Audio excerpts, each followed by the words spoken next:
Hello friends, இந்த வீடியோவில் என்ன பார்க்க போகிறோம் அப்படின்னா, எப்படி உங்கள்கிட்ட உள்ள வீடியோ ஃபைல்லேருந்து ஆடியோவை ரிமூவ் பண்ணுறது அப்படிங்கிறத பார்க்க போகிறோம். வாங்க வீடியோக்குள்ளே போகலாம்.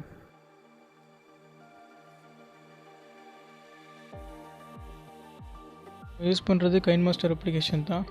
கைன்மாஸ்டர் அப்ளிகேஷன் உங்கள்கிட்ட இல்லை அப்படின்னா டிஸ்கிரிப்ஷனில் லிங்க் இருக்குது, அதை ஓப்பன் பண்ணி டவுன்லோட் பண்ணிக்கோங்க. டவுன்லோட் பண்ணிவிட்டு ஆப்பை ஓப்பன் பண்ணிக்கோங்க.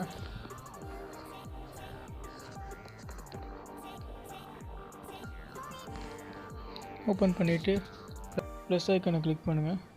ஃபஸ்ட் ஆப்ஷனை கிளிக் பண்ணிக்கோங்க. உள்ளே போனோன்னா உங்கள் ஃபோனில் உள்ள எல்லா வீடியோஸும் ஃபோட்டோஸும் இந்த இடத்துல காமிக்கும். இதில் உங்களுக்கு எந்த வீடியோவில் இந்த ஆடியோ ரிமூவ் பண்ணணுமோ அந்த வீடியோ செலக்ட் பண்ணுங்கள். நான் எக்ஸாம்பிளுக்கு இப்போ இந்த வீடியோ கிளிக் பண்ணுறேன். கிளிக் பண்ணிவிட்டு இப்போ இந்த கீழே ரன் ஆகிற இந்த வீடியோ கிளிக் பண்ணுங்கள். கிளிக் பண்ணணுன்னா ரைட் சைடில் நிறையா ஆப்ஷன்ஸ் இருக்கும். அதில் கீழே ஸ்க்ரால் பண்ணிங்க அப்படின்னா லாஸ்ட்டாக எக்ஸ்ட்ராக்ட் ஆடியோன்னு இருக்கும், அதை ப்ரெஸ் பண்ணுங்கள். ப்ரெஸ் பண்ணால் இப்போ இந்த இடத்துல ஆடியோ மட்டும் தனியாக வந்துடும்.